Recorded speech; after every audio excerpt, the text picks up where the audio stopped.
Hola, buenas tardes a todos y a todas.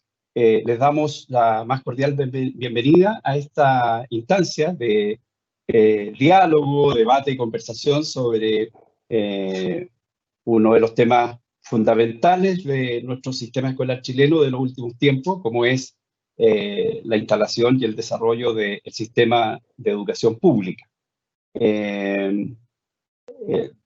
Desde el año 2017, particularmente desde noviembre del año 2017, en Chile se comienza a instalar lo que se ha entendido como un sistema de educación pública. Llevamos ya 3 años a la fecha de desarrollo e instalación de este nuevo sistema. Y desde el Magíster en Gestión y Dirección Educacional de la Universidad Alberto Hurtado nos ha parecido que es un tema central que de alguna manera corona este año de trabajo complejo, como todos sabemos, ¿no es cierto? Y quisimos, por lo tanto, desarrollar esta conversación con 3 actores fundamentales que ya los vamos a presentar de este tema para culminar este año, pero también para proyectarlo. Esa es un poco la intención. Porque en estos 3 años de instalación de la educación pública tenemos, por cierto, grandes e importantes logros. Lo primero es que el 4 de enero, recién pasado, se cumplió un hito fundamental que era la instalación o la puesta en funcionamiento ya de los 4 últimos servicios locales del primer momento de instalación, que proyectó tener 11 servicios locales a enero del 2021, cosa que efectivamente se ha cumplido con los 4 últimos que están ahí en la lámina que ustedes pueden ver: Atacama, Valparaíso, Colchagua y Yanquihue, con lo cual efectivamente se cumple un derrotero que está señalado por la ley y que al menos desde el punto de vista del cumplimiento normativo podemos decir que es un gran logro, un gran paso, ¿no? Y adicionalmente, porque esto significa una cantidad enorme, ¿no es cierto?, de actores educativos que están involucrados en este cambio. Solo con 11 servicios locales, piensen ustedes que la instalación supone 70 servicios locales. Por lo tanto, ya con 11 servicios locales tenemos una cantidad impresionante, ¿no es cierto?, de establecimientos, de docentes, asistentes de educación, en fin, todo el mundo educativo que hoy está girando bajo esta nueva gobernabilidad, esta nueva gobernanza territorial, ¿no es cierto?, que se desarrolla a través de los servicios locales. Así que, sin más, quiero nuevamente agradecer la participación de ustedes, invitarlos, ¿no es cierto?, a las actividades que tenemos como magíster, ¿no es cierto?, señalado, y que ya se las vamos a ir mencionando durante el transcurso de este importante coloquio y conversación. Dejo con ustedes, para poder dar inicio ya formalmente a esta conversación, a Fernando Moureira Tapia, quien es el director del Magíster de Gestión y Dirección Educacional de la universidad. Fernando.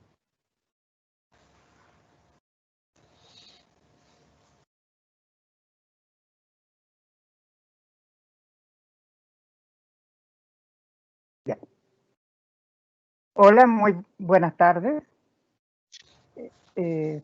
Tal como señaló Leonardo Vera, para nosotros como magíster es casi un deber generar esta instancia de conversación respecto de este tema educativo para el sistema educativo tan importante, ¿no? Nosotros nos preocupamos esencialmente de formar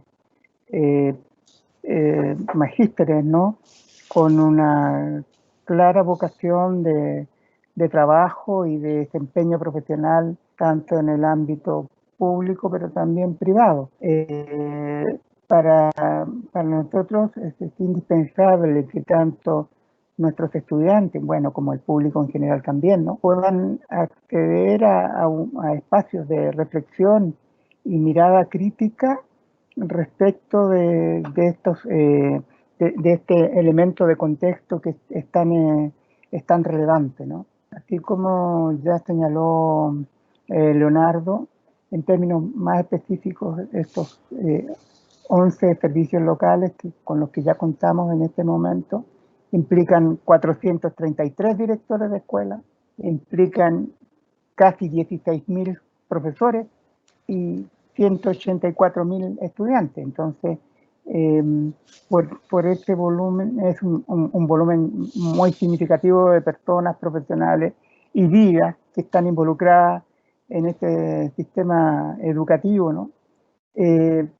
Entonces, para nosotros este coloquio es una herramienta más de profesionalización, fundamentalmente para nuestros estudiantes, para nuestros egresados y para todas nuestras personas próximas que les interese este muy relevante tema, ¿no?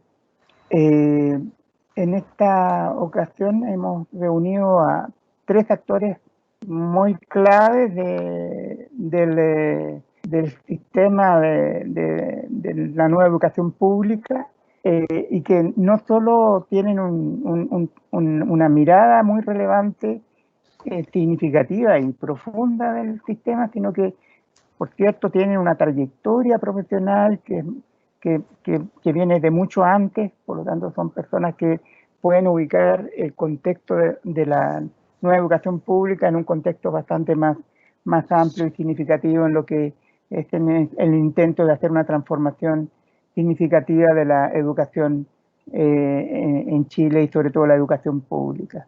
En primer término, nos va a exponer don Juan Eduardo García Huidobro, que es profesor emérito de la Universidad Alberto Hurtado, ex decano de nuestra Facultad de Educación, y que ahora es el actual representante en el Consejo de la Sociedad Civil de la Educación Pública. Luego expondrá la señora Angélica Fonsalida. Ella es la directora del área de educación del Servicio Civil, que, por cierto, le ha correspondido un rol muy clave en organizar los procesos de selección de directores de los servicios locales y de los directores de los propios establecimientos. Por lo tanto, tiene bajo su responsabilidad una herramienta clave para producir un cambio significativo y positivo, ¿no? Como es la selección de adecuados actores para la conducción del sistema de educación pública. Y en tercer término nos expondrá sus reflexiones don Gonzalo Muñoz. Gonzalo, que es actualmente académico de la Universidad Diego Portales, estuvo en el diseño y en el primer lanzamiento de la educación pública, y por cierto ha seguido muy de cerca lo que ha sido su desarrollo y avances y dificultades, ¿no? Entonces, cuando me refería que son 3 personas que tienen una mirada muy relevante, significaba o implicaba que tenemos esas 3 miradas que son muy importantes para, sobre todo como señaló Leonardo en la intervención anterior, generar desafíos a partir de lo ya avanzado. Entonces, sin más preámbulo, dejo con usted con mucho gusto para el Magíster en Gestión y Dirección Educacional a Juan Eduardo García Huidobro. Bueno, la idea es que cada uno de los expositores van a tener 15 minutos y luego, en función de las preguntas que ustedes nos puedan hacer, vamos a hacer una segunda parte en que cada uno de los expositores tendrán otros 10 minutos para redondear y para responder esas preguntas. Entonces, le damos los primeros 15 minutos a Juan Eduardo. Bueno, buenas tardes. Yo voy a hacer una presentación que tiene como base el situar un poco el momento en el cual nació esta discusión y los antecedentes históricos que tiene, digamos.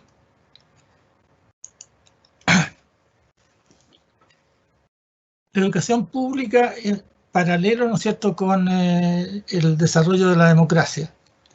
Tiene 3 propósitos fundamentales. El primero, ¿no es cierto?, es asegurar el derecho a la educación de igual calidad a todos y todas, en todo el territorio y en cualquier circunstancia. Hay una segunda propósito que ciertamente nuestro sistema de educación pública no cumplía, y esperemos que ahora cumple, que es regular la calidad del sistema educativo. O sea, el sistema educativo va a tener la calidad que le exige que tenga su educación pública. Y por otro lado, hacer una alternativa de educación plural, no confesional, con alta integración y mixtura social. Chile ya había hecho 2 intentos, ¿no es cierto?, el 2008 y el 2011, presentando un proyecto, elaborando un proyecto, ¿no es cierto?, para lograr cambiar la educación pública que tenemos. Pongo ahí, la tercera es la vencida, o sea, de hecho, ahora, 2017, ¿no es cierto?, se logra tener esta nueva educación pública que está además en un nuevo contexto porque se aprueba, si ustedes recuerdan, junto con la ley de inclusión, que le coloca a esa nueva educación pública un conjunto democrático de inclusión que parece muy importante. Comentario general al proyecto. En primer lugar, después de haber visto 2 proyectos anteriores, creo que realmente es un muy buen proyecto. Bien concebido, prudente en su aplicación, en su gradualidad, en sus planes de transición. Completa la función de educación pública que de alguna manera había sido empezada con 2 instancias anteriores. La superintendencia, que tiene esa función de control más bien y de regulación. La agencia de la calidad, que tiene una función de evaluación y faltaba una función de apoyo. Yo creo que el Mineduc, al fortalecer la educación pública, logra dar a través de la Dirección de Educación Pública este rol de apoyo a las escuelas públicas, que son donde van la gran mayoría de los chilenos y chilenas. Un segundo comentario tendría que ver con felicitar el trabajo prolijo para determinar los 67 servicios locales de educación razonablemente equivalentes y manifestar frente a este trabajo prolijo también una duda y una ausencia. La duda que yo he oído a otros, pero también se me ha presentado a mí, es una cierta desacoplamiento o distancia entre la descentralización política y administrativa del país y por lo tanto los procesos de desarrollo regional y esta nueva estructura. O sea que no se ve un acoplo muy claro entre los servicios locales y esta descentralización política y administrativa del país. Y lo segundo es que no se explicita suficientemente en los servicios locales la conexión cotidiana con la actual estructura del Mineduc, que son las secretarías regionales y ministeriales y los departamentos provinciales. Cosa que tal vez no es tan importante hoy, pero va a ser muy importante mañana y pasado, en el sentido que el país va hacia una mayor descentralización, con lo cual estas secretarías regionales y departamentos provinciales van a tener a nivel regional autoridades electas y por lo tanto con bastante más peso político, y ahí hay una conexión que yo creo que hay que pensar cómo se va a ir haciendo. El cuarto elemento positivo es que el proyecto considera que la dotación de cada servicio tenga en cuenta la vulnerabilidad, la dispersión y la ruralidad de la población. Con el sistema que teníamos, de donde venimos, que es el sistema municipal, teníamos casi lo contrario. O sea, donde había más vulnerabilidad, más dispersión y más ruralidad, teníamos también municipios más débiles y por lo tanto con mucha dificultad de hacer un contrapunto. Acá es un punto de partida importante que hay que explicitar para adelante. O sea, el financiamiento de los servicios locales debe seguir el criterio de discriminación positiva, es decir, debe dar una atención diferenciada y preferente a los más pobres, para que todos alcancen resultados crecientemente semejantes.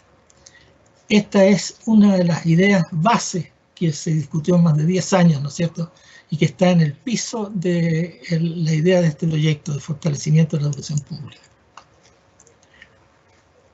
El nuevo sistema es participativo, lo que es una clara ventaja para la calidad. Ahora tal vez hay algunas posibilidades de enriquecer más esa participación. El Consejo Local de Educación Pública es de carácter consultivo y a lo mejor podría ser resolutivo en algunas cuestiones y ser consultivo en más aspectos que los considerados por la actual ley. Más miradas, pueblos indígenas, sector productivo regional. La parte indígena yo creo que está bien presente, se ha logrado que esté presente, digamos, a través de la acción. El elemento del sector productivo regional no lo veo tan claro. La participación en la elección de los directores del Ejecutivo del Servicio Local de Educación, tal vez a través de una quina que prepare la alta dirección pública y una decisión final, ¿no es cierto?, en una terna por el presidente. Pero meter un poco más elementos de participación yo creo que podría ser importante. Que los convenios de desempeño que elabore el Consejo Local tengan el apoyo y la aprobación de la DEP. Hay otro tema que parece exagerado, que es que el cierre de establecimientos requiera la aprobación del ministro. Probablemente es una decisión sensible, pero que es una decisión que el Consejo Local podría tomar por sí mismo. Finalmente, enriquecer el Comité Directivo de los Servicios Locales de Educación. El que salga el alcalde de la administración de la educación puede ser un elemento importante en dos sentidos. En primer lugar, va a estar presente ya que es parte del consejo de dirección del servicio local, pero además puede ser un buen interfaz entre los reclamos de los ciudadanos relativos a la educación particular para hacerlos presentes ante las autoridades del ministerio. O sea, muchas veces, ¿no es cierto?, el alcalde tiene una cercanía, sobre todo en sectores rurales, con la ciudadanía, que el Ministerio de Educación le cuesta más tener, por lo menos a nivel de sus autoridades. Selección.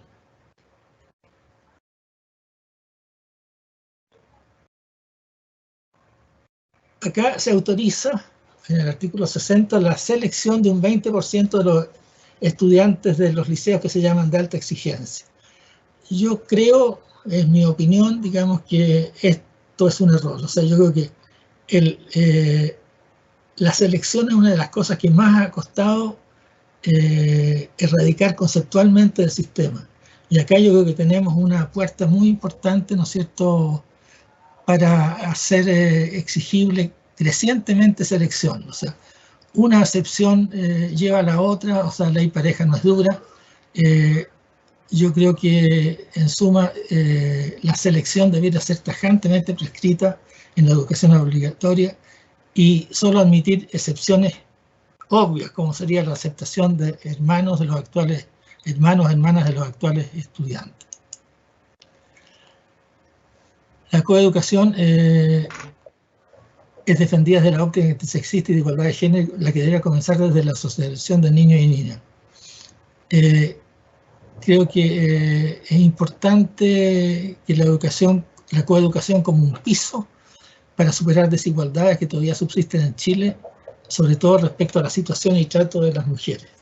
Creo que la educación pública ganaría optando por la coeducación en todos sus establecimientos, y eso es algo que no quedó.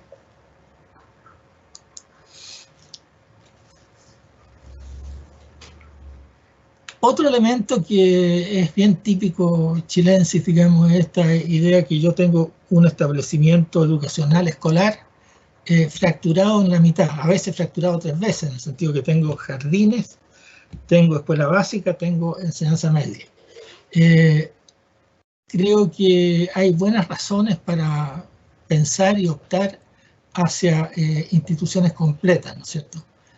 Eso ayuda, por un lado, a la relación familia-escuela, que es mucho más fácil establecerla cuando los niños y niñas están pequeños y los papás están todavía como más pendientes.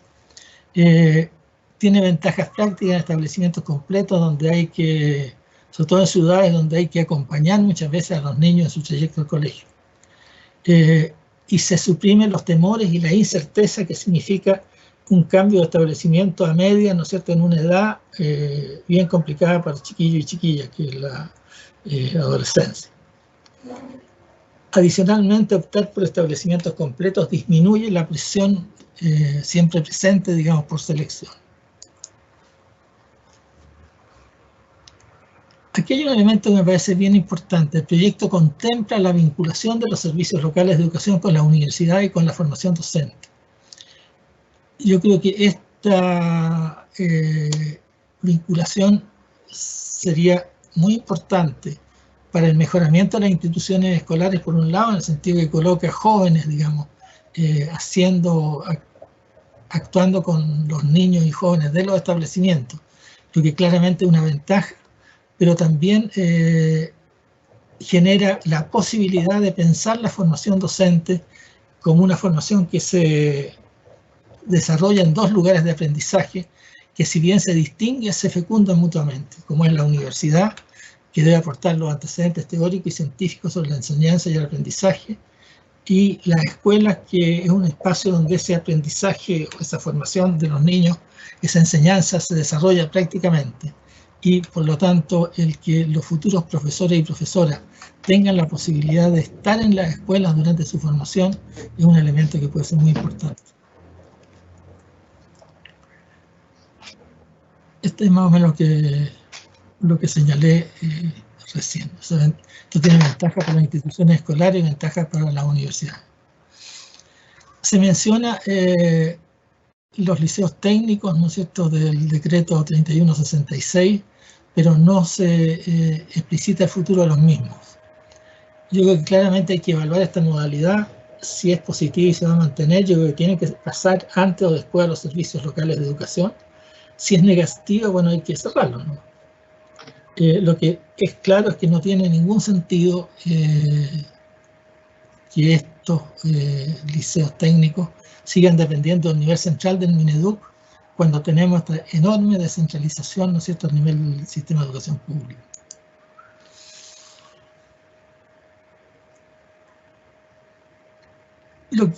Un tema al que hay que darle a lo mejor un poquito más de tiempo, son temas que, como tienen poblaciones más marginales, los descuidamos muchas veces, pero son todas esas educaciones especiales. La educación especial como propiamente tal, la educación de adultos, ¿no es cierto?, la educación intercultural bilingüe, las escuelas rurales univitridocentes, etc. Yo creo que ahí tenemos un tema en el cual tal vez es el único tema donde el servicio local no es necesariamente la mejor opción. O sea, dado que la población es reducida y que el aprendizaje técnico necesario para dar este tipo de educación es muy alto, a lo mejor hay que buscar una fórmula de intercambio de experiencias bastante sistemático entre los diferentes servicios locales, o de frentón en algunos casos pensar que un órgano del Mineduc en la DEP o en la DEC se haga responsable de esta tarea.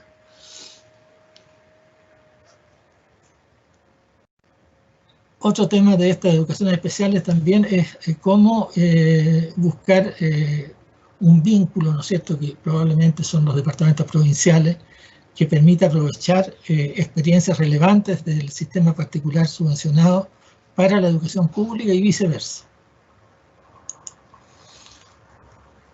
Escuelas en cárceles, tenemos aquí también un problema de dispersión. O sea, son 98 escuelas en las cárceles en Chile, de las cuales 83, o sea, la mayoría son municipales, con casi 12.000 alumnos.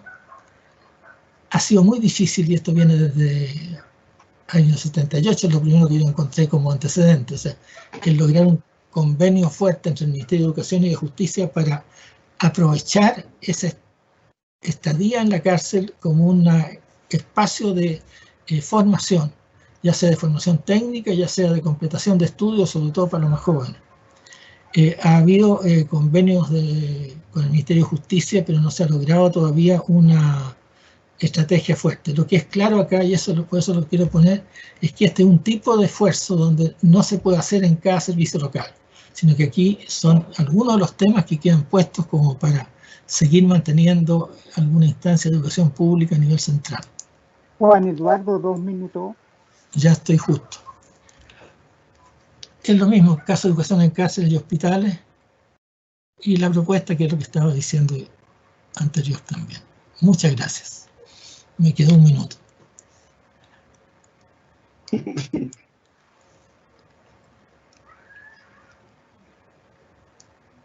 Bien. Gracias, Juan Eduardo. Saliste muy bien ajustado con el tiempo y creo que pusiste varios temas de preocupación para ir dilucidando en este desarrollo que tiene que ir teniendo en el tiempo el sistema de educación, el nuevo sistema de educación pública. Ahora queremos dejar con ustedes a Angélica Fuenzalida a cargo de este proceso tan importante de selección, de generar los procesos de selección de los directivos de los servicios y de los establecimientos educacionales. Eslabón fundamental para que este proceso ande bien y con los resultados esperados. Angélica, ¿estamos? Hola, buenas tardes. Mientras se carga la presentación, bueno, primero agradecer la invitación a esta instancia.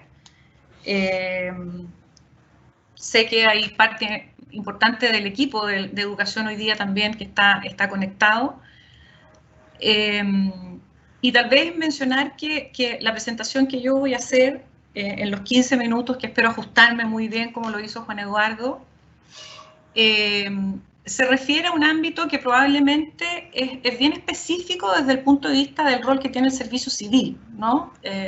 Y es por eso que nosotros participamos en lo que es hoy día la implementación de los servicios locales de educación y que fundamentalmente, tal como lo anticipó Fernando, se refiere a la selección de los directivos, tanto los directores ejecutivos de los servicios locales, los cargos de segundo nivel y los directores de establecimientos educacionales, ¿no?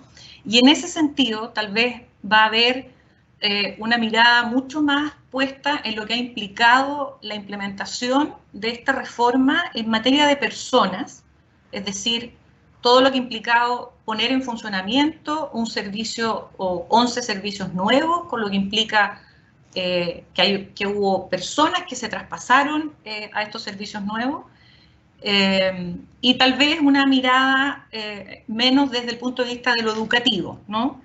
Y entiendo que ahí, tanto con la reflexión que acaba de hacer Juan Eduardo, como lo que va a hacer después Gonzalo, se puede complementar. Algo en la presentación de Juan Eduardo planteó también sobre temas que en mi presentación yo voy a dar como titulares dentro de los 15 minutos y después se puede profundizar en las preguntas. Dicho eso, entiendo que ahora tenemos sí, la presentación. Tenemos la presentación y solo voy a probar que yo la puedo pasar, ¿cierto? Veamos. No. Ya. Yo la paso. ¿Sí? Ya. ¿Me escuchas? Sí, te escucho bien. Partamos entonces. Leo la siguiente lámina. Bueno, me voy a referir a tres contenidos fundamentales. Uno, una mirada muy general, todo lo que se refiere a cifras, lo voy a pasar sin mencionar el detalle, porque me imagino que esta presentación puede quedar disponible si alguien la quiere revisar después en detalle, y siempre los datos además están en la página del Servicio Civil disponibles para todo quien lo quiera revisar. Pero entender un poco por qué nuestra participación como Servicio Civil en la implementación de esta ley, cuáles son los aprendizajes y recomendaciones a partir de lo que ha sido nuestra tarea y por lo tanto para lo que viene en la implementación, y algo muy breve en materia de gestión y desarrollo de personas en el Estado, que es la otra función que tiene el Servicio Civil. ¿Sí? Leonardo.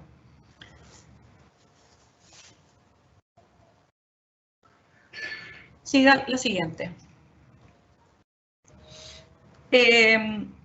¿Cuáles son estos antecedentes generales? ¿No?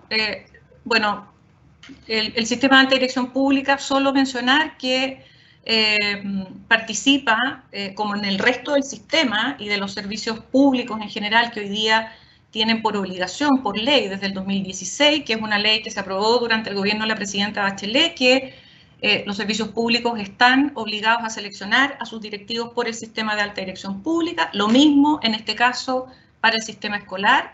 en la idea de poder instalar el mérito como el proceso o el elemento central a través del cual se seleccionan las personas por alta dirección pública, entendiendo que con esto se hace una contribución a profesionalizar, en este caso, la labor directiva, ¿no? En concreto, la ley 21.040 implica en su totalidad la incorporación de alrededor de 418 cargos que van a ser seleccionados por alta dirección pública. Son los 71 primeros niveles jerárquicos, esos son los 70 directores de servicios locales más la Dirección de Educación Pública, y alrededor de 347 cargos de segundo nivel, que son las 5 subdirecciones que existen. En algunos casos existen 3, en otras 5 subdirecciones en cada servicio local. Algo inédito, y que lo comentó Juan Eduardo también, y es bien inédito en el marco de lo que es la implementación del sistema de alta dirección pública, que por primera vez una expresión de participación territorial, como son los comités directivos locales, participan en la etapa final de la definición de una terna de candidatos que va a la Presidencia de la República en el caso de los cargos de director de Servicio Local de Educación. Esto no ocurre en el resto del sistema y por lo tanto para nosotros ha sido una experiencia de aprendizaje y un mecanismo efectivamente de mayor descentralización del sistema de alta dirección pública. Esta lámina, solo mirar, esto se refiere a la fotografía al día de hoy de cómo ha ido la concursabilidad. Hoy día fundamentalmente el grueso de los 11 equipos de servicios locales de educación ya están nombrados y ejerciendo sus cargos. Los 11 directores y directoras, tenemos 2 directoras en realidad, de los 11, y ahí hay unas cifras que hablan de en qué están los segundos niveles, cuántos han sido en total y cuáles son los procesos que vienen, ¿no? Algunos de los procesos se han tenido que declarar desierto, yo me voy a referir a eso y por qué ha ocurrido, cuál es nuestra interpretación de eso, y eso es parte de las recomendaciones y por lo tanto hemos tenido que volver a concursar, y eso en parte ha retrasado un calendario inicial que nosotros teníamos, que es que haber cerrado el 2020 con todos los cargos nombrados, ¿sí? No me voy a referir a esta en detalle porque lo digo más adelante, pero lo que está en esta lámina son cuántas postulaciones ha habido en todos los cargos de los servicios locales de educación, tanto de primer como segundo nivel, y la relación entre cuántas personas postulan o a un solo cargo o a más de un concurso, ¿no? Y después voy a profundizar en esto y si hay preguntas sobre las cifras las podemos ver después. Vamos ahora con los aprendizajes y recomendaciones, ¿no? A ver, recordar lo que dije al comienzo, ¿no? Yo me voy a referir particularmente a nuestra tarea en la selección de los directivos que hoy día están a cargo de los 11 servicios locales de educación y pensando fundamentalmente en la etapa que viene, ¿no? Todo nuestro accionar durante este periodo ha tenido que ver con la implementación propiamente tal, pero también con ir planificando y ir proyectando lo que significa la segunda etapa, donde evidentemente el volumen de puesta en marcha de nuevos servicios locales de educación, tal como lo dice la ley, va a ser mucho mayor que lo que hoy día han sido los 11 servicios locales, ¿no? Una primera reflexión, y aquí voy a combinar entre aprendizajes y recomendaciones, ¿no? Una primera reflexión en relación al perfil del cargo del director ejecutivo del servicio local. Lo digo como reflexión, ¿no? Porque no es algo que el servicio civil tenga totalmente resuelto. Entendemos que hay la labor del Consejo Evaluador hoy día y las conversaciones que podemos tener en instancias como estas contribuyen a eso. Evidentemente hay que hacerse la pregunta si el perfil para levantar el concurso del director ejecutivo o director ejecutivo del servicio local en la primera fase de instalación tiene exactamente las mismas competencias y es un perfil exactamente igual a lo que podría ser un perfil en lo que nosotros llamamos una etapa en régimen o funcionamiento en régimen de los servicios locales. Yo me imagino que todos ustedes han estado más o menos cerca de lo que ha significado la tarea de partir y hacer funcionar un nuevo servicio, donde parte fundamental de las tareas tiene que ver con gestión de personas, también de las preocupaciones sobre los temas educativos, pero desde infraestructura, generar la dotación necesaria, ordenar presupuesto, generar desarrollo de identidad al interior desde el punto de vista organizacional y por lo tanto, y aquí se vincula, lo voy a decir después también, con las metas que se establecen para los directores ejecutivos en una primera fase respecto de, en su convenio de desempeño, por ejemplo, ¿no? Entonces, hay ahí, desde nuestro punto de vista, algo que precisar cuando se levanta el perfil, particularmente para el primer director que tiene esta tarea o directora que tiene esta tarea de echar a andar el servicio y lo que después a futuro podría pensarse como el sistema en régimen, ¿no? Particularmente esta ley establece un requisito legal. Un requisito legal significa que para poder postular tiene que demostrar la persona relevante trayectoria en educación. Entonces, ¿cómo remiramos esa experiencia directiva donde efectivamente se combine los conocimientos técnicos desde el punto de vista de demostrar esa trayectoria en educación, ¿no? Por entender cuál es el sentido más profundo de esta reforma, pero a su vez experiencia directiva previa que permita en concreto dirigir adecuadamente esta primera fase con estas tareas que nosotros hemos visto que finalmente son los mayores desafíos en el corto plazo, sobre todo los 2 primeros años de funcionamiento de quienes hoy día ejercen como directivos, ¿no? Dale, Leo. Otro ámbito que está asociado también al anterior, remuneraciones, ¿sí? Nosotros creemos que aquí hay que hacer una revisión de las remuneraciones acorde a la responsabilidad del cargo, ¿sí? Y cómo en el fondo se mejora concretamente lo que es la remuneración de los directores de servicios locales de educación, homologando inclusive a otros cargos de primer nivel de servicios tan complejos como son hoy día los servicios locales de educación, ¿no? Si uno lo compara las remuneraciones del director del servicio local con, por ejemplo, directores de los servicios de salud o de Servius, en regiones como la metropolitana, Biobío, las remuneraciones de los directores de servicios locales están bastante por debajo de lo que están los otros primeros niveles. Y a nosotros nos parece que ahí hay algo que volver a revisar, ¿no? Respecto al comité directivo local, nosotros consideramos, lo dije al principio, es una iniciativa que valoramos muchísimo. Eso implica descentralización del sistema de alta dirección pública, hay participación de actores locales representativos, ¿no?, del territorio. Ya hemos hecho la experiencia de trabajar con los 11 comités directivos local, hemos iniciado un proceso de capacitación para la tarea que ellos tenían que hacer y parte de las recomendaciones que nosotros visualizamos hacia adelante es uno, precisar tal vez a través de un reglamento con más claridad sus funciones, porque eso mejora mucho más la relación que tiene la Dirección de Educación Pública, el Servicio Civil y la expectativa de participación de los comités directivos local, mejorando además los tiempos en los cuales se permite que los comités directivos local puedan participar en los procesos tanto de aprobar perfil o de participar en la elaboración de perfil, del convenio de desempeño y de la proposición de terna a la Presidencia de la República, ¿no?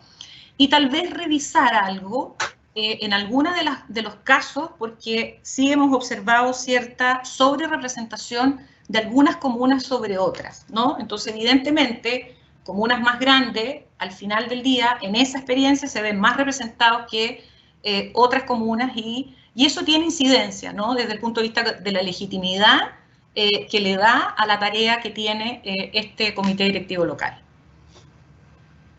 La siguiente.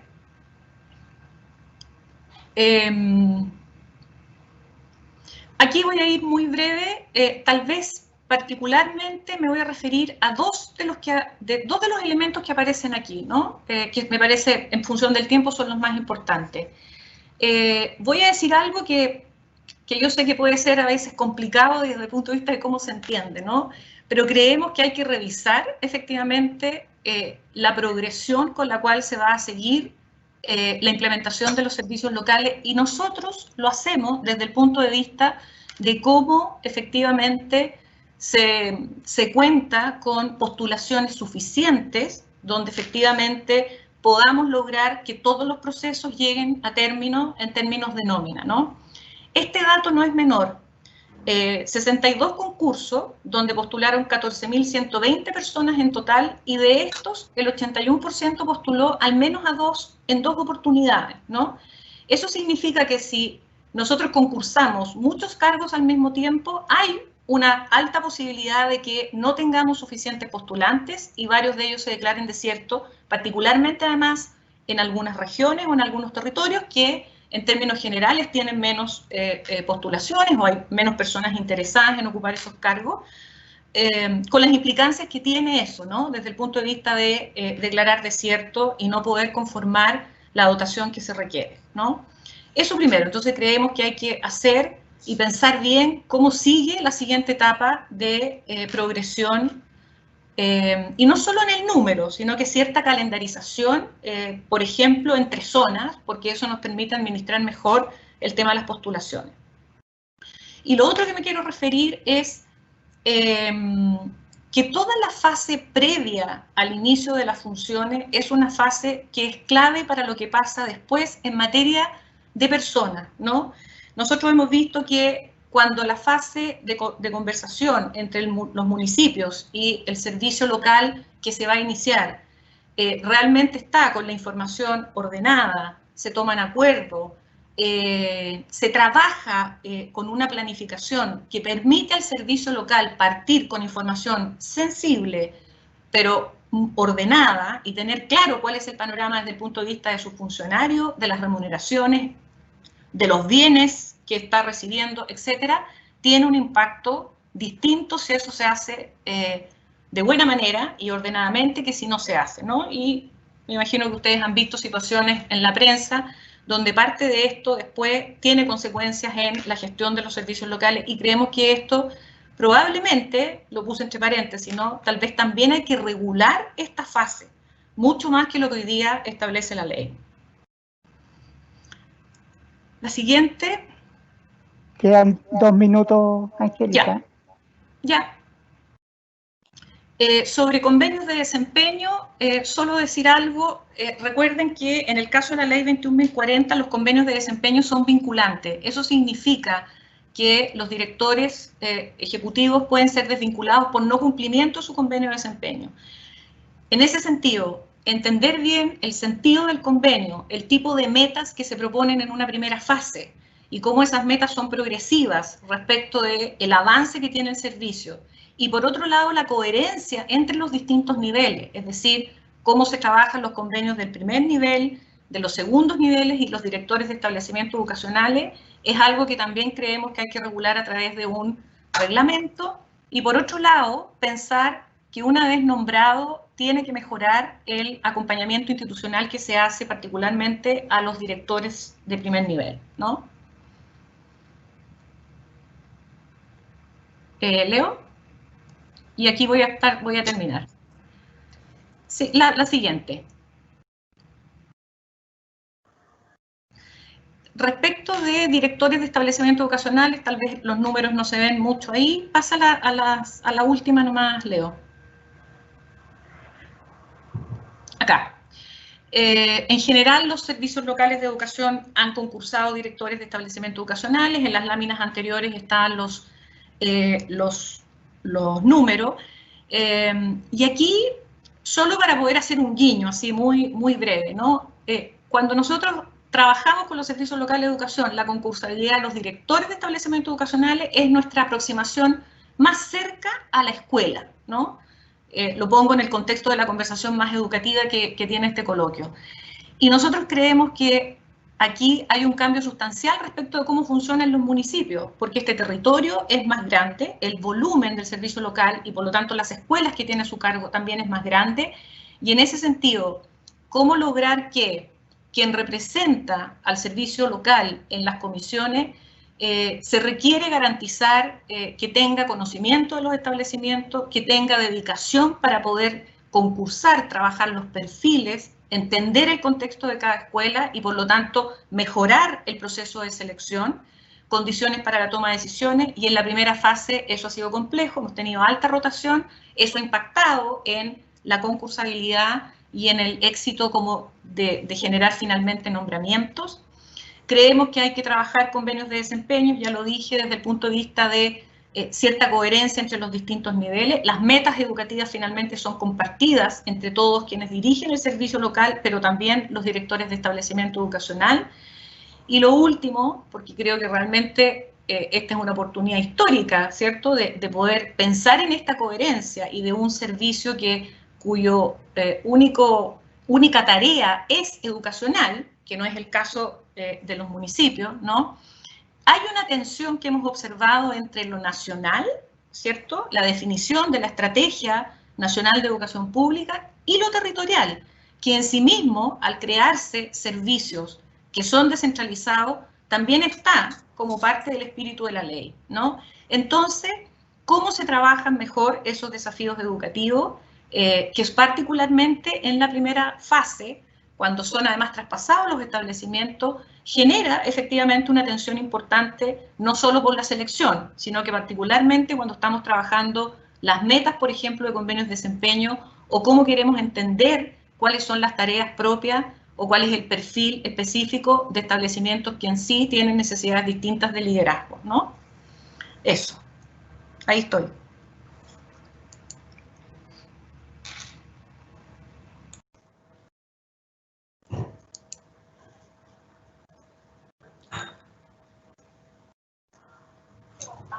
Fernando, el micrófono hay que habilitarlo. Ya, perdón. Muchas gracias, Angélica.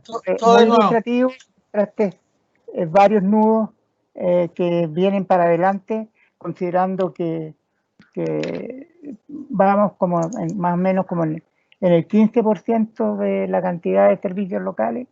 Así que, por cierto, que ahí tenemos que tener y escuchar con mucha atención los puntos que has señalado. Por favor, los que tengan preguntas, hay un chat disponible, ¿ya? Entonces, ahora corresponde la palabra, los 15 minutos a Gonzalo, y insisto, el chat está disponible para tus preguntas. Gonzalo.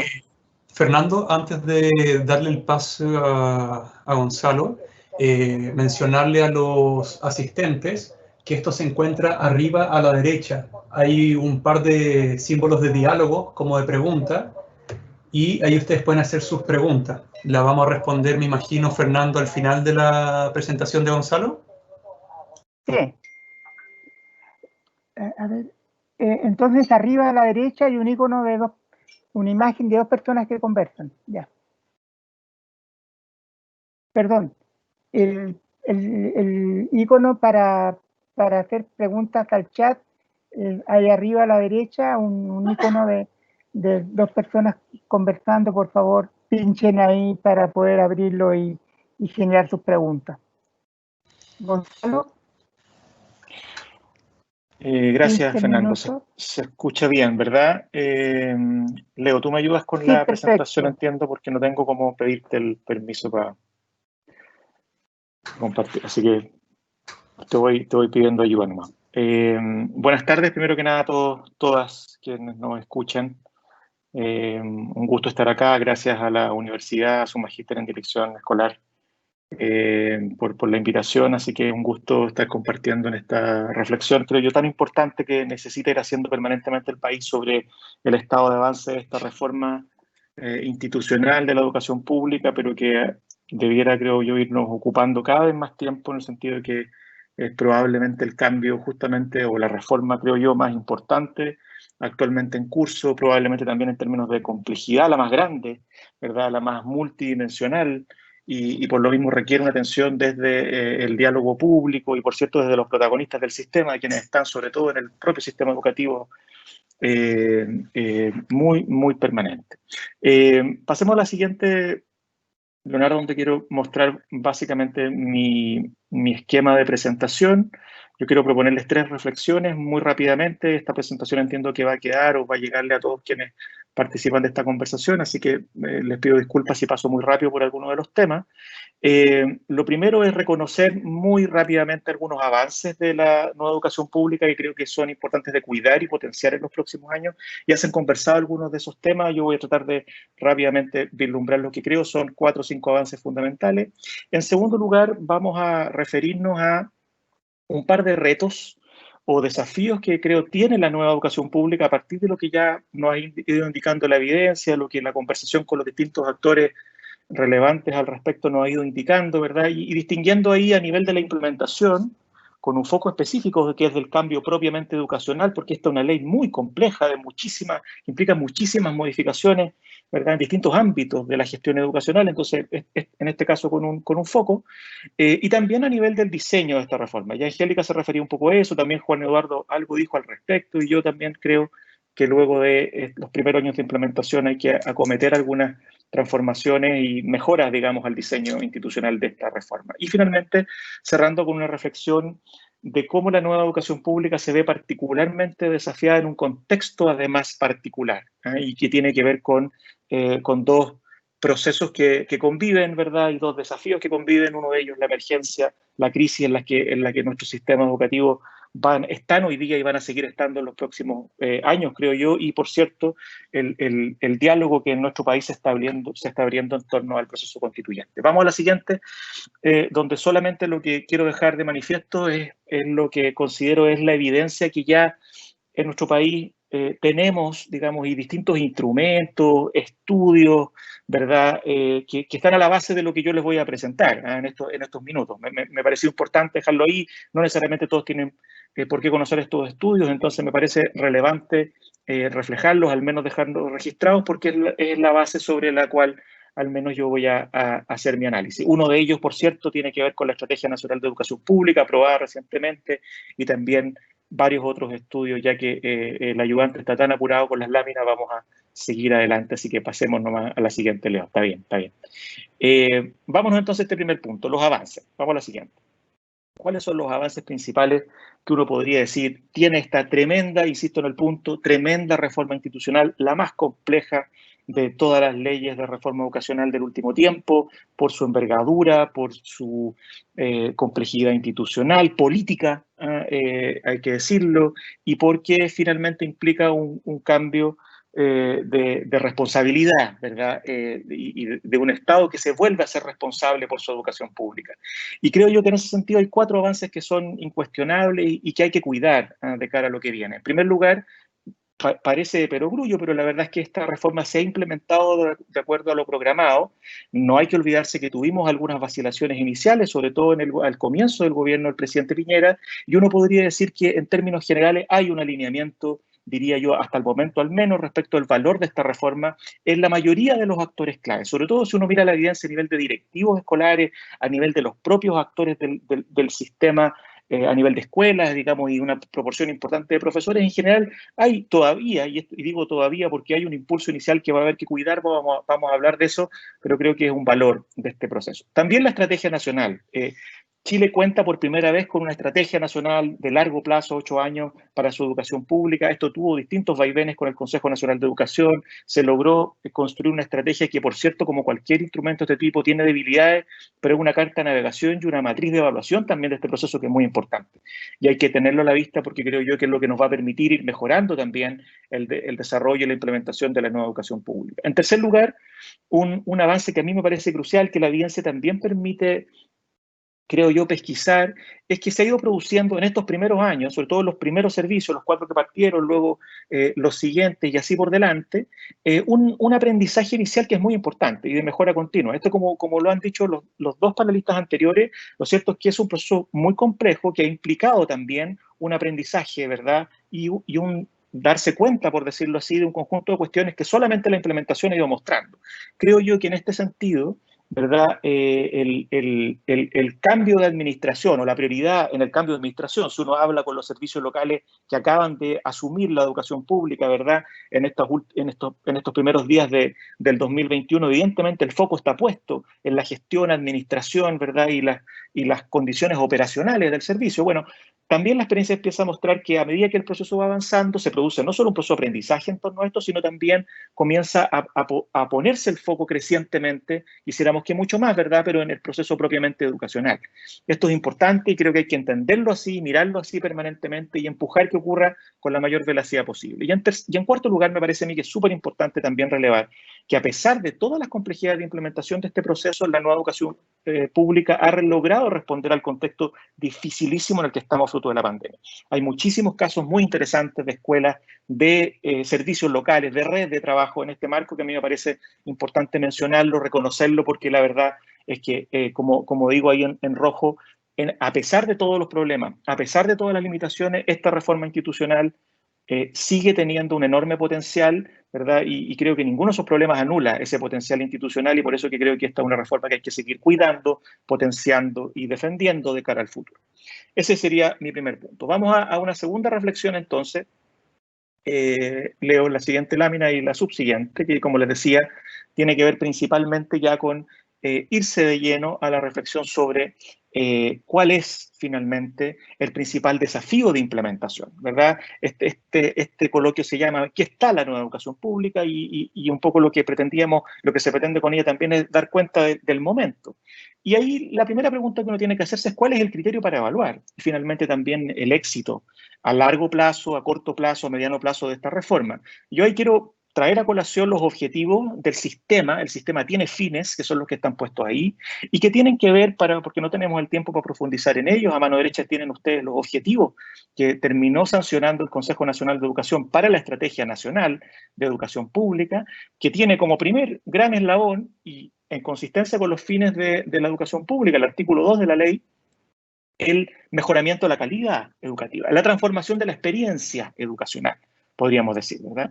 Me parece a mí que esto es bien importante porque ese es el criterio fundamental entonces para evaluar, creo yo, la implementación e ir mostrando y discutiendo en torno a cuál es finalmente el nivel de avance, ¿verdad? Que esa experiencia, que es finalmente la promesa que hace la nueva educación pública, ¿verdad? Que es construir justamente una nueva escuela pública, un nuevo liceo público, un nuevo jardín público con mejores condiciones para la calidad y con un proceso educativo que está y que logra responder a la expectativa que la sociedad crecientemente, creo yo, tiene sobre la educación pública. Entonces, importante tener a la vista esos objetivos. Y en la siguiente, entonces, comenzamos a plantear un par de elementos que tienen que ver con justamente cuáles son los que creo yo dos tipos de desafíos que la nueva educación pública tiene de cara a este reto principal de transformar la experiencia educacional, ¿ya? La primera tiene que ver con desafíos que son propios de la implementación, ¿ya? Hemos hablado algunos de ellos, ¿verdad? Lo mencionó Juan Eduardo, los mencionó Angélica,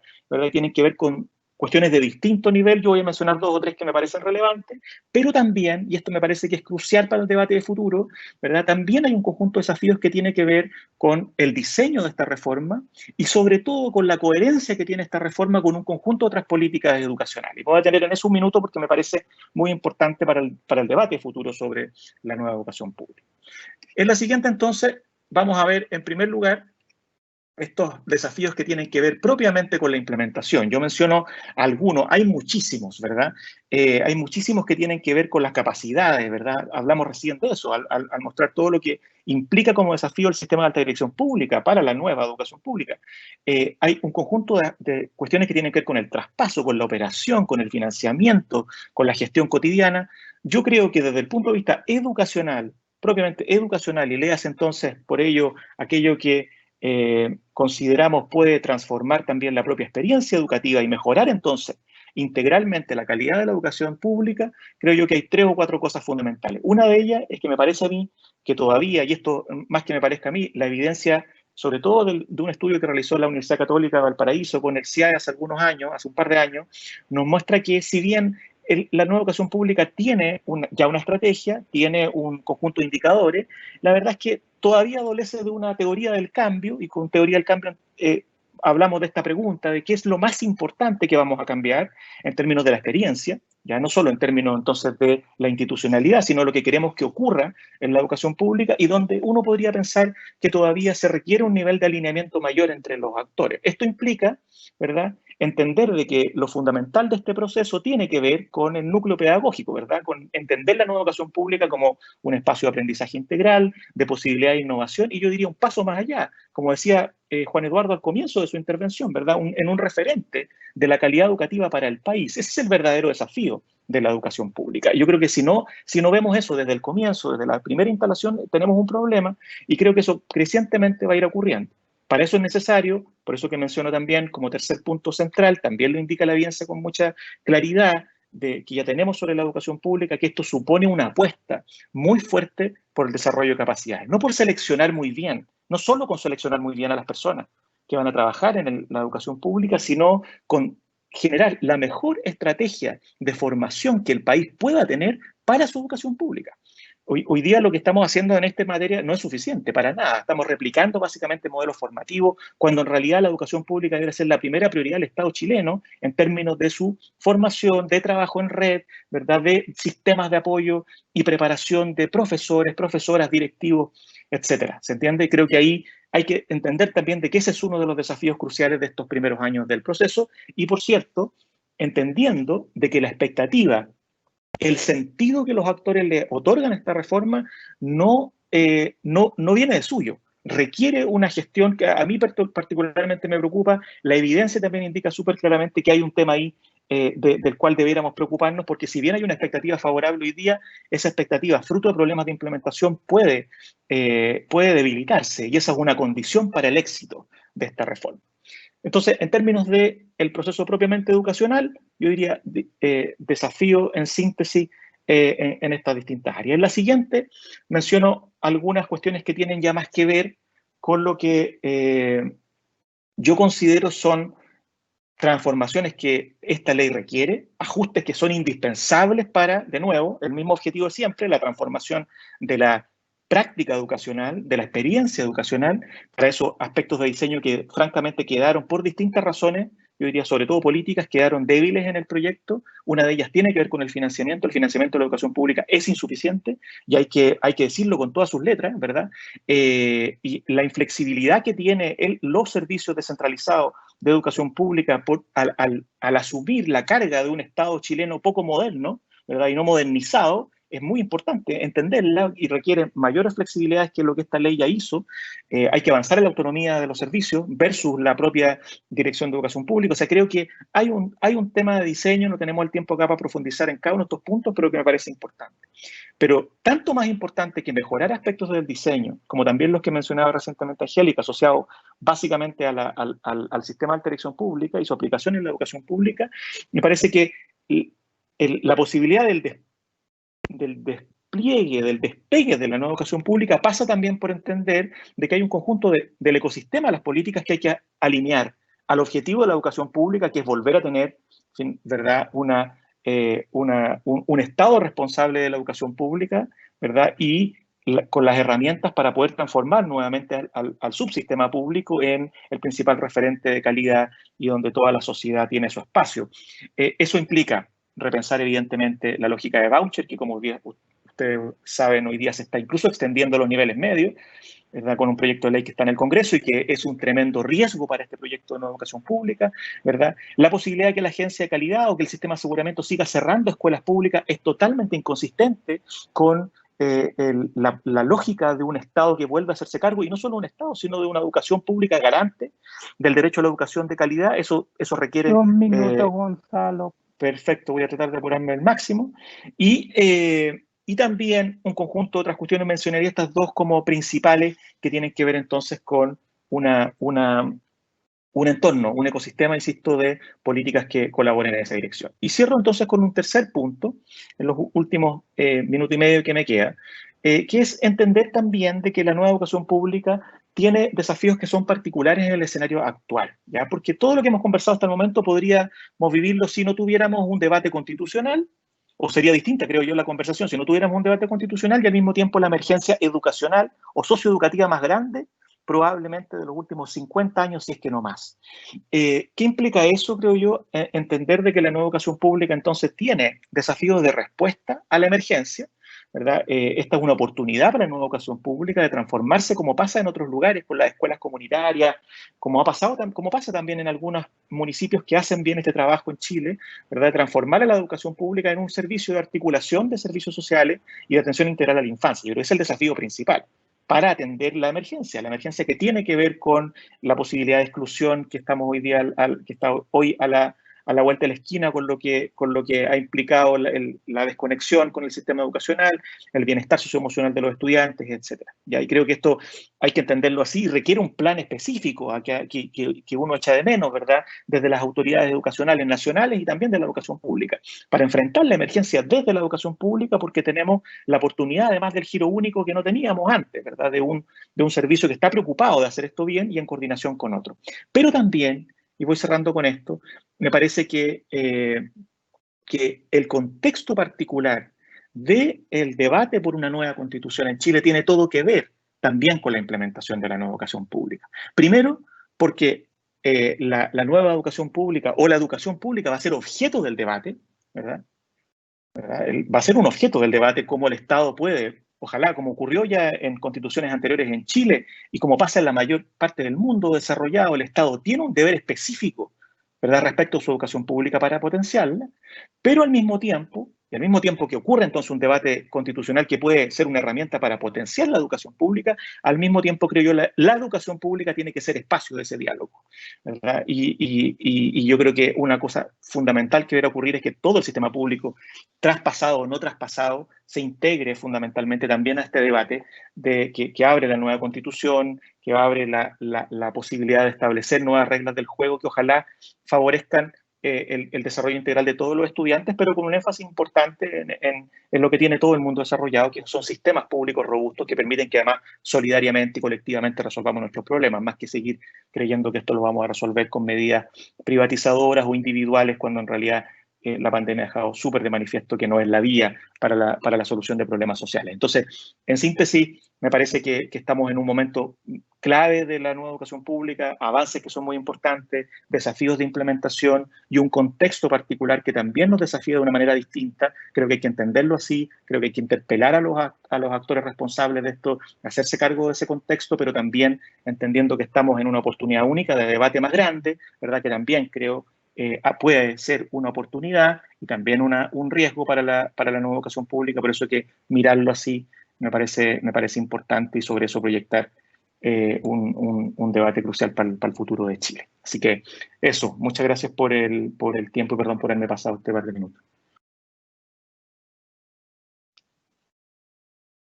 Gracias a ti, Gonzalo.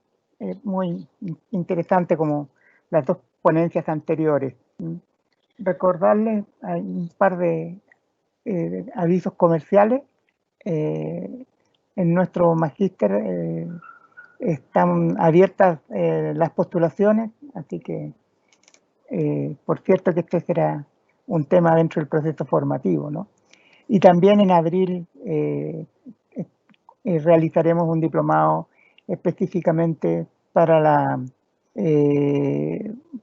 formar a cuadros, esperamos, para la educación pública, ¿ya? Entonces, hay un magíster en curso y un diplomado que se comenzará a dictar en el mes de abril, y avisaremos prontamente el proceso de postulación.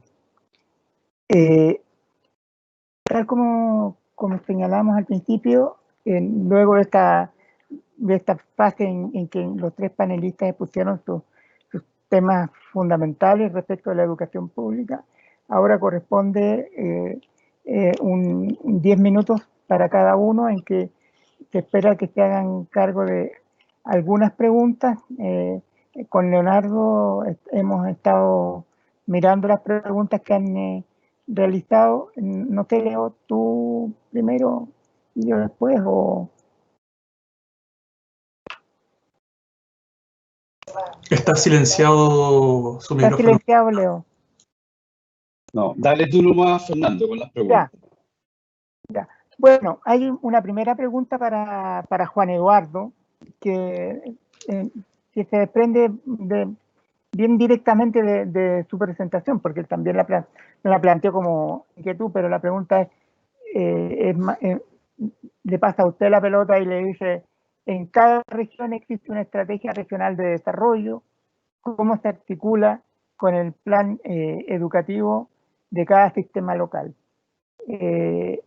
No lo veo de manera práctica esta articulación. Entonces, además de constatar esta falta de articulación, Juan Eduardo, de tu experiencia, de tu mirada, ¿hay alguna estrategia de salida a esta falta de coordinación? Yo voy a dejar planteada también una pregunta que creo que va a ser un poco comodín para también los otros expositores, en la medida de la particular mirada que ustedes estuvieron dando a la educación pública, cuáles son los cuadros que requieren, es decir, para un magíster como el nuestro, cuáles son las competencias, habilidades que se deberían desarrollar en un proceso de posgrado para generar cuadros más adecuados. Dejo los 10 minutos de Juan Eduardo. La segunda pregunta no se oyó bien.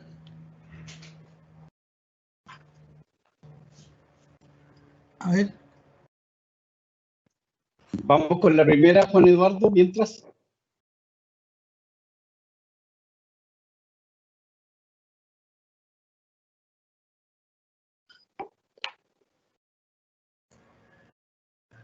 ¿Se oye o no se oye ahora? Ahora sí. ¿Te escucha? La pregunta, si la entendí bien, ¿no es cierto?, era sobre qué es lo que pasa en cada región. Yo tengo la impresión de que nosotros acá estamos en una situación que es como bien de tránsito, en el sentido de que nosotros estamos a puertas, ¿no es cierto?, de elegir gobernadores regionales, con lo cual las regiones van a adquirir una fortaleza y una fisonomía que ahora no tienen. Y yo creo que desde ese punto de vista, que sería el punto de vista político, es muy importante, ¿no es cierto?, que haya una presencia de la educación pública a nivel regional que tenga una voz que decir, ¿no es cierto? Pueden ser los jefes de los diferentes servicios locales donde la región está comprometida. No sé cómo se arma eso, pero yo creo que ahí hay un elemento importante. Y hay un segundo elemento importante que es más de fondo, digamos, y tiene que ver con que la educación pública, como está siendo diseñada, permite tener razonables diferencias entre la educación que se da en una región y en otra, ¿no es cierto? Sobre todo cuando estamos hablando de educación técnica, de educación universitaria, sobre todo en las instancias que sean públicas o fiscales. No sé, yo tengo la impresión de que desde ese punto de vista hay acá una instancia regional que no está suficientemente contemplada todavía, pero que va a ser necesario irle dando más peso crecientemente, en el cual estén presentes, por supuesto, los diferentes servicios locales comprometidos en la región, pero también las universidades comprometidas en la región y otras instancias de la región. Hay que pensarlo un poco, pero consejos regionales de educación pública, yo creo que por ahí hay un elemento que es importante. Eso es lo único que se me ocurre, no tengo una respuesta, pero creo que es algo que va a ir creciendo, digamos, como necesidad. Perfecto. Dale. No, eso, no tengo otra cosa que... Sí, no, lo digo Fernando. Sí. Hay una pregunta que no está destinada a ninguno de los panelistas. Leo textual: en la prensa y ya en la Contraloría hay un informe de más de 600 páginas con observaciones. ¿Quién asume este tema negativo?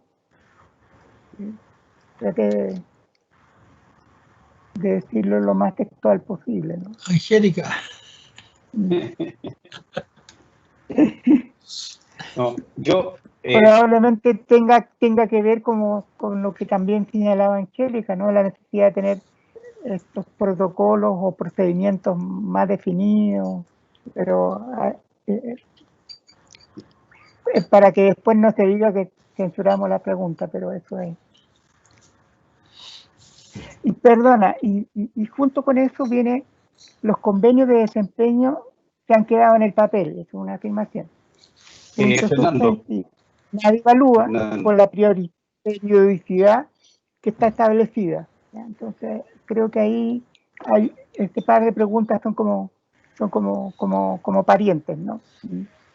Bueno, no... vamos a darle el paso entonces a Angélica, porque hay algunas preguntas como atingentes. Quizá agregar, Angélica, la ley establece que a partir del 2022 avanzaríamos con 15 servicios locales por año. Entonces quiero también que nos diga qué han pensado, digamos, más allá de que la comisión sugiera otra cosa, si se diera ese escenario, ¿cómo lo hacemos, no? Con toda la complejidad que tú bien nos señalabas en la presentación. Te dejo el turno, entonces.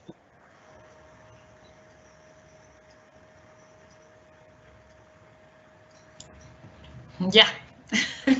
No sé si me voy a hacer cargo de todas las preguntas en realidad, pero voy a tratar de, entiendo que máximo, no creo que ocupe los 10 minutos, pero ¿sí? Vale. Pero quiero contestar las dos preguntas, o sea, la pregunta sobre convenios de desempeño y lo de los 15 y cómo sigue la implementación. Y después reforzar 2 o 3 ideas que pueden ayudar a algo que mencionó también Fernando, que se refiere a el informe de la Contraloría o esta pregunta genérica de cuáles son las competencias o habilidades que debieran tener los directivos, ¿no? Entonces, respecto de los convenios de desempeño, que si entendí bien, más bien es si se han evaluado o no con la periodicidad que corresponde, ¿no? Es bien importante distinguir además en qué nivel estamos de formulación de convenios de desempeño. Hoy día tenemos los convenios de desempeño de los cargos de primer nivel, donde hay que recordar que en estricto rigor los 4 primeros servicios locales de educación ya llevan un tiempo en régimen, respecto de lo cual uno podría pensar que se ha empezado a evidenciar o se cuenta con evidencia más sistemática para poder evaluar esos convenios, ¿no?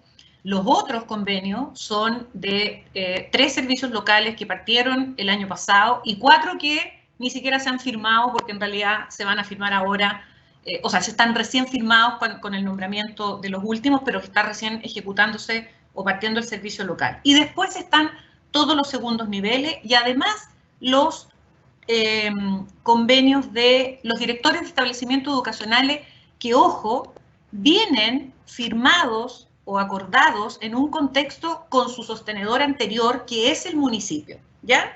Y por lo tanto, lo primero que quiero decir, y esto es parte de la complejidad y de lo que nosotros hemos insistido, el primer año, cuando una de las láminas decía, ¿cómo se mira la coherencia, ¿cierto? Por ejemplo, porque es una oportunidad histórica esta, efectivamente hoy día tenemos la posibilidad de generar coherencia en una tarea de metas educativas compartidas entre quien dirige el servicio local, inclusive hasta el nivel de los directores de establecimiento educacional. Sin embargo, la ley estableció flujos distintos para evaluar esos 3 niveles, periodos distintos para evaluar esos 3 niveles y hay una pequeña sutileza que es técnica, que es jurídica, respecto del primer nivel y el segundo nivel en términos de cómo se evalúan esos convenios y cuáles de esos convenios son vinculantes, ¿no? En concreto, el segundo nivel jerárquico, es decir, las subdirecciones de los servicios locales no tienen convenios de desempeño vinculantes, sí lo tiene el cargo de primer nivel y los directores. Entonces, en síntesis, ¿se han hecho las evaluaciones correspondientes? Nosotros como Servicio Civil podemos decir que sí, se han hecho las evaluaciones tal como corresponde porque eso por ley está establecido y por lo tanto el Ministerio de Educación ha tenido que hacer la evaluación y nosotros como Servicio Civil hemos garantizado que esas evaluaciones se hagan. Otra cosa es que uno se plantee si no hay algo que revisar aquí para darle precisamente coherencia, ¿no? Por un lado, es decir, cómo estos flujos y estos ciclos conversan de una manera más articulada incluyendo estos 3 niveles, entendiendo, por supuesto, de todas maneras, la diferencia entre el tipo de meta y responsabilidad que tiene un cargo de primer y segundo nivel y lo que corresponde al director de establecimiento educacional, ¿no? Sin embargo, hay algo ahí, desde el punto de vista educativo, que uno debiera mirar y mejorar en la formulación, ¿no? Entonces, ¿cómo se mejora y se da más coherencia a esos ciclos, de tal manera que se miren en su conjunto, puedan efectivamente formularse ciertas metas en sus niveles respectivos que sean compartidas, y se resuelva, además, esta lógica de mérito y confianza, ¿no? Porque que un convenio de desempeño sea vinculante significa que ahí está primando más el mérito y menos la confianza. Cuando no lo es vinculante, efectivamente esas personas pueden ser desvinculadas solo por falta de confianza, que es el caso de segundo nivel, ¿sí?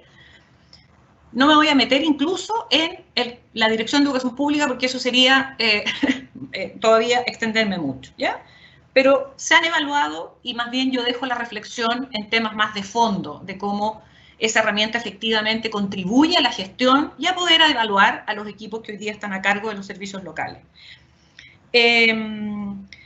Los 15 servicios locales a partir de la siguiente fase que pregunta Leonardo, yo voy a decir algo que lo digo de manera súper responsable. Nosotros participamos muy activamente, digo, como servicio civil, y yo personalmente en la formulación de lo que nos correspondía en la ley sobre cómo participar el sistema de dirección pública. Creemos firmemente que este es un tremendo cambio.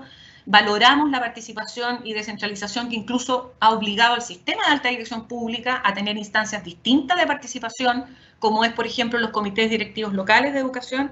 Sin embargo, nosotros nos hacemos la pregunta, y voy a ser súper clara, ¿no?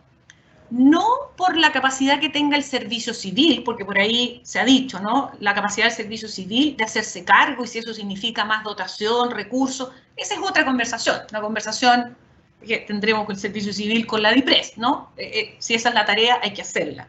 Nuestra preocupación tiene que ver con algo que yo planteé muy al pasar, ¿no? Es decir, hoy día se requiere una estrategia muy importante, no sé si es comunicacional, tal vez entendiendo que esta es una reforma de Estado, es una tarea de Estado convocar a tener más y mejores postulantes, ¿sí?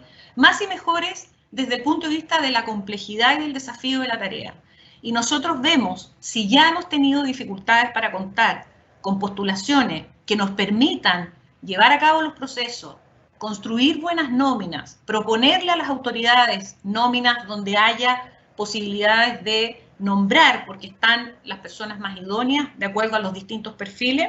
Si ha habido dificultades ahora en una progresión que ha sido 4, 3, 4, ¿cierto? En un periodo de 4 años, los 11, vemos muy difícil que eso se pueda conjugar de buena manera con 15 servicios al mismo tiempo, ¿sí? Lo que más nos preocupa es que en esa vuelta siempre se ven perjudicadas las regiones más aisladas, porque ahí hay que hacer un trabajo de incentivar, entre otras cosas, poner incentivos a lo mejor desde el punto de vista de las remuneraciones, desde el punto de vista de las condiciones de ejercicio del cargo, que sea suficientemente atractivo para que tengamos más postulantes. Entonces, la pregunta sobre los 15 va más bien por la respuesta, perdón, a la pregunta sobre los 15 va más bien por ese lado, por el tema de las postulaciones. Y lo otro que solo quiero decir, una cuestión muy puntual, el 2022, que es cuando partirían los 15 siguientes, ¿sí? Es cambio de administración. Al haber cambio de administración, la agenda del Consejo de Alta Dirección Pública, a raíz de los cargos de primer nivel, donde hay renovación de cargos de primer nivel fundamentalmente, va a poner ahí, particularmente ahora en el 2022, un cuello de botella que seguramente, pero solo lo quiero nombrar como una cuestión más puntual, porque lo más de fondo, nuestra reflexión más de fondo es la otra, ¿no? ¿Cuáles son los números? ¿Cuál es esa progresión? ¿Cómo se distribuyen los concursos? ¿Qué zonas se concursan? Etcétera. Es algo que hay que trabajar y nosotros hemos pensado en algunas cosas, pero es más largo. Y para terminar, solo a raíz del informe de la Contraloría, que no me voy a pronunciar yo sobre eso, no me corresponde, a pesar de que alguien me dijo si yo podía contestar de eso, pero yo lo dije al pasar. Yo creo dos cosas. La fase previa a la puesta en marcha de los servicios locales creo que creemos en realidad que hay que mirarla, hay que regularla más, ¿no? Esa fase de preparación, de traspaso, ni siquiera hablo solo de voluntades políticas, estoy hablando de profesionalizar un poco más esa fase, donde hoy día yo creo que tenemos elementos, hemos hecho un aprendizaje de qué es lo que queremos que ocurra en materia de personas, estoy pensando en materia de traspaso de personas, de traspaso de bienes, de lo que implica que el servicio local reciba lo que tiene que recibir. Todo el tema de presupuesto, todo el tema de remuneraciones es un tema que en lo concreto nosotros hemos visto que se ordena al año y medio, al segundo año recién de funcionamiento del servicio, ¿no? Y eso tiene consecuencias, ¿sí? Todos los recursos disponibles para, con lo que cuenta la educación pública, ¿no? De financiamientos de PME, etcétera. Esos son temas que se invisibilizan en la fase previa, pero se visibilizan y no siempre bien una vez que el servicio local está en funcionamiento. Entonces, insistimos que esa fase hay que ponerla como parte de la implementación mucho más específica que lo que hoy día tiene la ley. ¿Sí? Eso, creo que por ahí voy. Muchas gracias, Ángel. Fernando, preguntas para Gonzalo.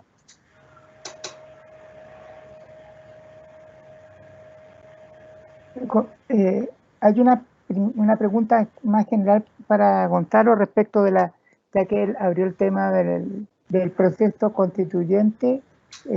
¿Qué características o qué condiciones debería generar la Constitución para una efectiva o una educación pública de calidad? ¿Ya?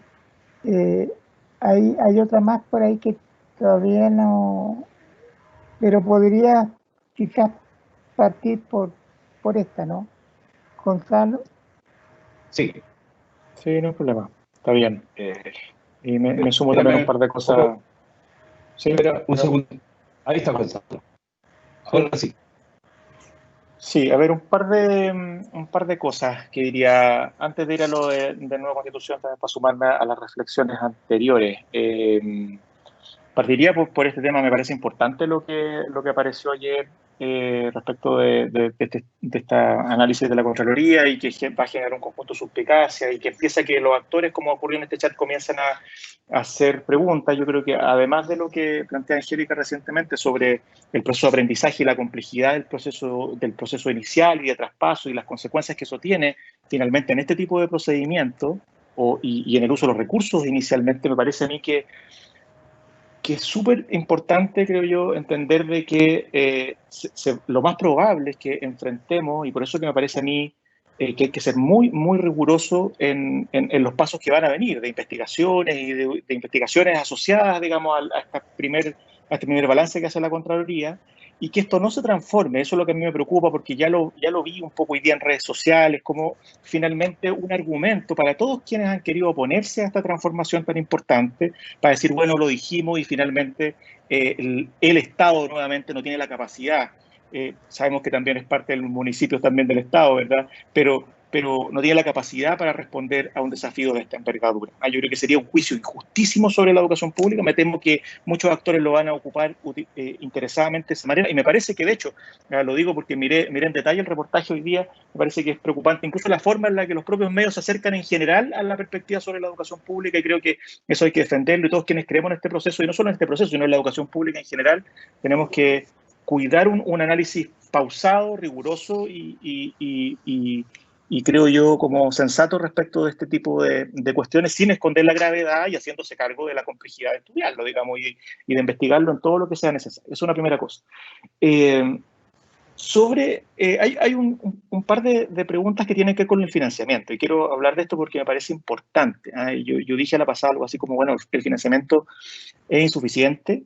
Esto fue un debate permanente con el Ministerio de Hacienda durante la tramitación de la ley, no solo en cuanto a la suficiencia de los recursos para la administración, para el servicio local, en parte para también un conjunto de otras cuestiones, como se mencionaba anteriormente, remuneraciones, sino también porque la manera en la que se gestionan los recursos en el Estado, ¿verdad? Y en los servicios públicos tiene un conjunto de limitaciones para la gestión educacional que durante mucho tiempo no se quiso modificar, o sea, que durante la tramitación de esta ley no se quiso modificar. Y ustedes saben, por ejemplo, que hoy día una de las grandes trabas financieras de los servicios es que no pueden, a diferencia de lo que sí pueden hacer los municipios, ¿verdad?, planificar de forma bianual y por tanto usar recursos del año en curso presupuestario en el siguiente. Eso hoy día es una tremenda restricción para la educación pública, es una cuestión a corregir, así como otras, digamos, pero lo que me parece a mí es que es un tema de gestión financiera y de normativa al respecto y también es de suficiencia de esos recursos. ¿Implica eso que el sistema no tiene ineficiencias, como decía alguien por ahí, para nada? Y probablemente parte importante, y de hecho en eso están los servicios locales en sus primeros años, tratando de eficientar al máximo sus recursos, pero me parecería un error no entender de que, sobre todo a partir de la evidencia que nos indica que cerca del 90%, un poco más, ¿verdad?, de los recursos se van en recursos humanos, ¿verdad?, y que entonces lo que la educación pública requiere también es impulso programático, de iniciativa, de transformación educacional, eso se hace con recursos, ¿verdad?, y eso requiere, creo yo, un compromiso del Estado mayor con su educación pública, y esto lo junto con la pregunta de la nueva Constitución, ¿verdad?, porque hay salidas. Chile ya tuvo en versiones anteriores constitucionales la atención preferente del Estado a la educación pública, ¿verdad? Definió la labor privada, de hecho, como colaboradora del Estado, ¿verdad?, donde el Estado tiene una tutela general sobre el sistema educacional y que permitan, y ahí habrá que ver la técnica constitucional específica, ¿verdad? Pero en el fondo que permitan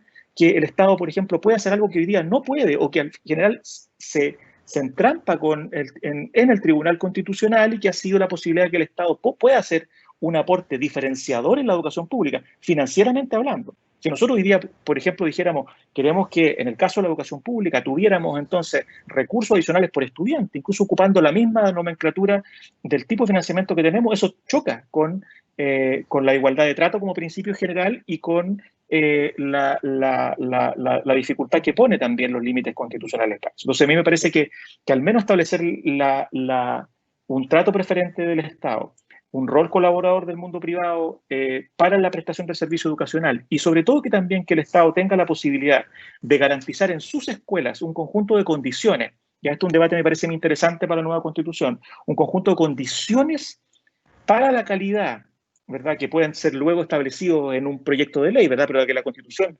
establece claramente que se establece un derecho a educación de calidad y que eso se va a entender de ciertas maneras, ¿verdad?, y que eso se va a garantizar en la educación pública. Además pueden establecerse otros puntos, pero me parece a mí que eso es lo medular, creo que no va a ser una discusión simple y creo que por suerte vamos a tener, sin ninguna duda, un mejor diseño que el que tenemos hoy día en materia constitucional, que es muy pobre, que está pensada para más bien que no tengamos, ¿verdad?, una sociedad a través del Estado responsable de su proceso educacional y deja fundamentalmente la responsabilidad en la familia, ¿verdad?, y en la elección, ¿verdad?, en esta mal comprendida, creo yo, libertad de enseñanza que debiera ratificarse, creo yo, en la nueva Constitución, pero más bien como un principio sustantivo asociado a la libertad de cátedra, a la diversidad de proyectos educativos y no ni a la libertad de empresa ni tampoco a esta concepción, creo yo, pobre de que la libertad consiste en elegir solamente colegio. Entonces, me parece a mí que por ahí va el desafío hacia adelante.